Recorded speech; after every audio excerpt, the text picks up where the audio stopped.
Subscribe करें हमारे YouTube channel superfast news को और साथ ही प्रेस करें बेल आइकन ताकि आप हमारी लेटेस्ट वीडियो को देख सकें। लॉकडाउन 17 तारीख को लॉकडाउन में काफ़ी ढील दी गई थी। एक हफ्ता हो गया।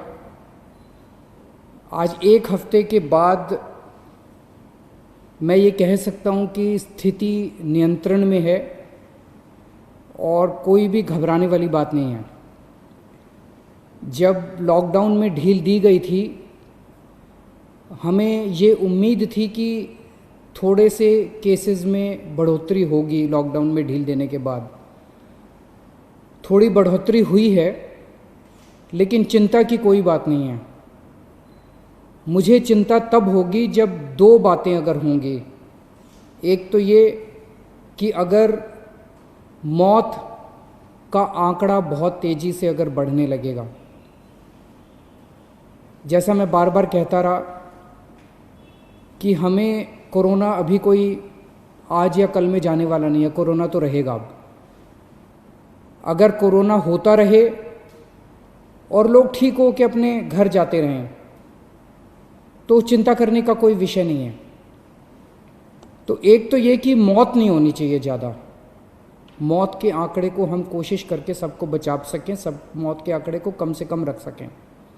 और दूसरा ये कि जो केसेस हो रहे हैं वो इतने गंभीर केस ना हों कि हमारा अस्पतालों का पूरा सिस्टम बैठ जाए, कोलैप्स कर जाए।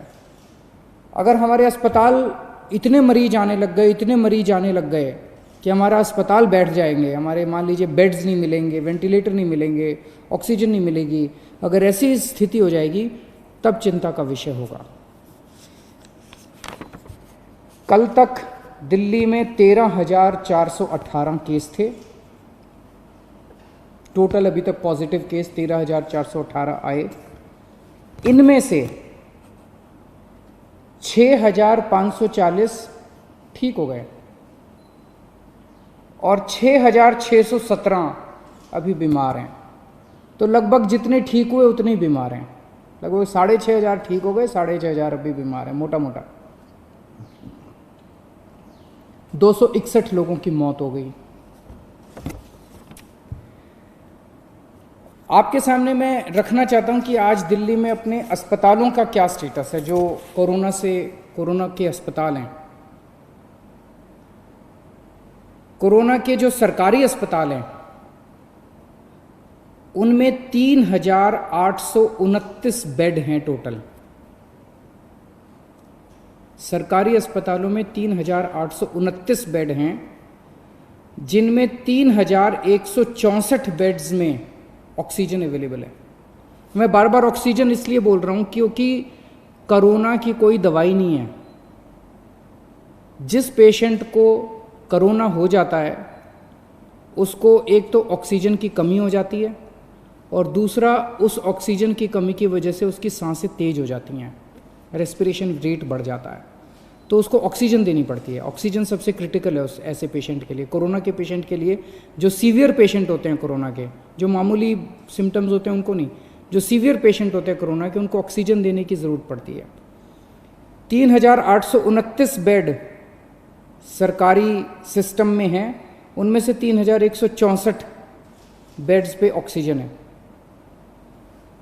3,829 में से केवल 1,478 बेड अभी ऑक्यूपाइड हैं।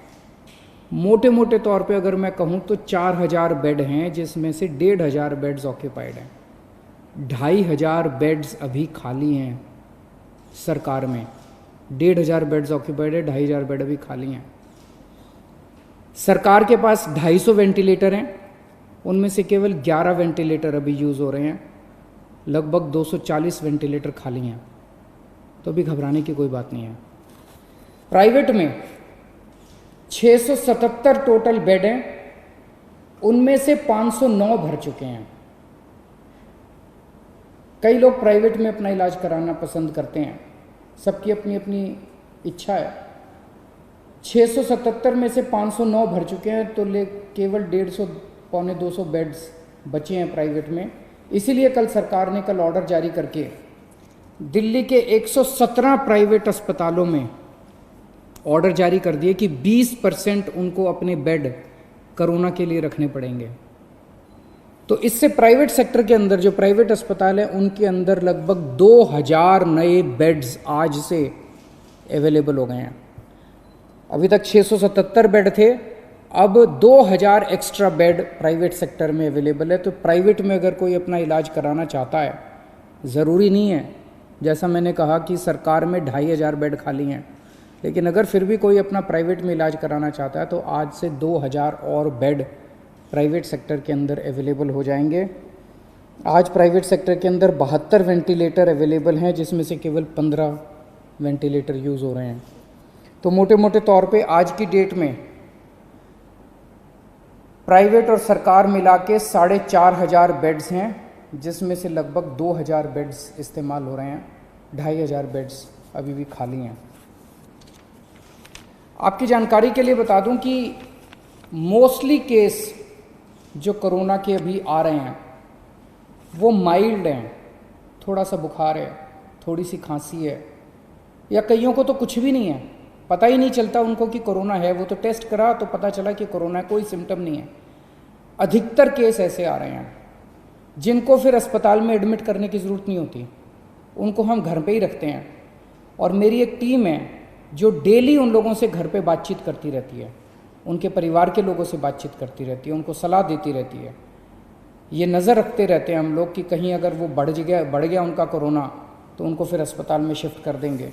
जैसे आज दिल्ली के अंदर 3314 लोगों का घर पे इलाज चल रहा है, लगभग 2000 लोगों का अस्पताल में इलाज चल रहा है और 3314 लोगों का घर पे इलाज चल रहा है। जैसे मैंने बताया कि हमने प्राइवेट में कल ऑर्डर कर दिए 117 अस्पतालों के अंदर, अब 20% कैपेसिटी उनकी, 20% बेड कोरोना के लिए होंगे। इसी तरह से अगले 3-4 दिन के अंदर हम जीटीबी हॉस्पिटल को तैयार कर रहे हैं। जीटीबी हॉस्पिटल के 1500 बेड्स, सबको ऑक्सीजन बेड्स बना रहे हैं, और जीटीबी हॉस्पिटल के 1500 और बेड्स हमारे कोरोना के लिए तैयार हो जाएंगे। तो मैंने बताया आपको कि लगभग 4000 बेड आज सरकार में ऑलरेडी कोरोना के हैं, 1500 और हो जाएंगे तो 5500 बेड सरकार में पूरी तरह से कोरोना के लिए डेडिकेट हो जाएंगे। और कल ही हम लोगों ने ऑर्डर दिया है और लगभग 2000 और बेड्स को ऑक्सीजन बेड्स कन्वर्ट करने के लिए। तो एक तरह से हमारी पूरी तैयारी है कि अगर कोरोना के गंभीर पेशेंट्स में अचानक उछाल आता है तो हम तैयार हैं। आज से एक हफ्ता पहले जब लॉकडाउन में ढील दी गई थी तब क्या स्थिति थी और आज क्या स्थिति है। 17 तारीख को लॉकडाउन में ढील दी गई थी। उस दिन टोटल पेशेंट दिल्ली में पॉजिटिव 9755 थे, आज 13418 हैं। एक हफ्ते के अंदर लगभग 3500 पेशेंट्स बढ़ गए। इसी के साथ साथ एक हफ्ते के अंदर 2500 लोग ठीक होकर घर चले गए। 3500 बढ़ गए और 2500 ठीक हो गए। तो जैसे मैंने बताया कि लोग ठीक भी साथ साथ होते जा रहे हैं, बीमार हो रहे हैं लेकिन ठीक भी साथ साथ होते जा रहे हैं। लेकिन इसकी इंटरेस्टिंग चीज़ है, 3500 पेशेंट्स पिछले एक हफ्ते में नए पेशेंट्स आए, लेकिन अस्पतालों के अंदर 1750 बेड भरे हुए थे। 1750 पेशेंट 17 तारीख को अस्पतालों में थे, आज 2000 है। 250 बेड केवल भरे हैं। तो केवल 250 नए पेशेंट अस्पतालों के अंदर आए। अस्पतालों में भी ठीक हो रहे हैं और नए आ रहे हैं, ठीक हो रहे हैं और नए आ रहे हैं। केवल 250 नए बेड अस्पतालों के अंदर भरे हैं।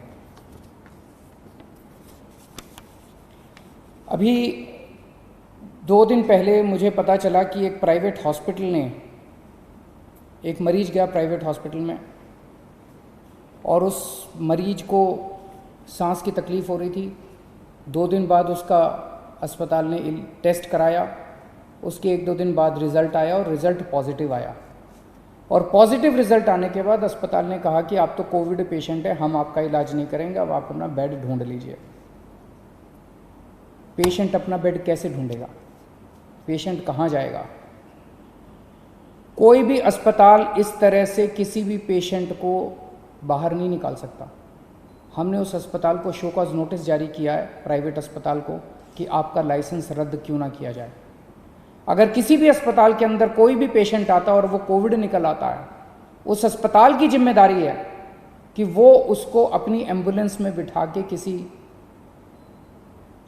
या तो प्राइवेट या गवर्नमेंट हॉस्पिटल के अंदर उसको कोविड बेड दिलवाएगा। आप किसी भी पेशेंट को इस तरह से अपने हाल के ऊपर नहीं छोड़ सकते। एक जो मेरे सामने पता चला कि जो लोगों को तकलीफ़ कई बार आती है, जैसे मैंने अभी बताया, हमारे पास सरकार में अभी 2500 बेड खाली पड़े हैं और अब 2000 प्राइवेट सेक्टर में भी बेड खाली मिल होंगे, 4500 बेड खाली हैं। लेकिन लोगों को पता नहीं चलता किस अस्पताल में बेड खाली हैं, लोगों को पता नहीं चलता कहाँ जाएं। तो इसके लिए अब हम एक सिस्टम बना रहे हैं, 2-3 दिन के अंदर सिस्टम आपके सामने लाएंगे, जिसमें अगर कोई भी कोविड का सीरियस पेशेंट है और उसको बेड चाहिए, उसको एडमिशन चाहिए, उसको तुरंत पता चल जाएगा कि मुझे कहाँ जाने की ज़रूरत है। इसका पूरा सिस्टम बना रहे हैं और 2-3 दिन के अंदर ये पूरा सिस्टम बना के मैं आपके सामने आऊँगा। फ़िलहाल जैसे मैंने बताया कि दिल्ली के अंदर स्थिति नियंत्रण में है, केसेस थोड़े बढ़ रहे हैं, मैं मानता हूँ केसेस थोड़े बढ़ रहे हैं, लेकिन जितने केसेस बढ़ रहे हैं मोस्टली माइल्ड सिम्टम वाले हैं, एसिम्टोमेटिक हैं, उनका घर में इलाज चल रहा है, उनकी भी हम देखभाल कर रहे हैं और जो पेशेंट्स हॉस्पिटल में आ रहे हैं उनका भी हम पूरा ख्याल रख रहे हैं। बहुत बहुत शुक्रिया।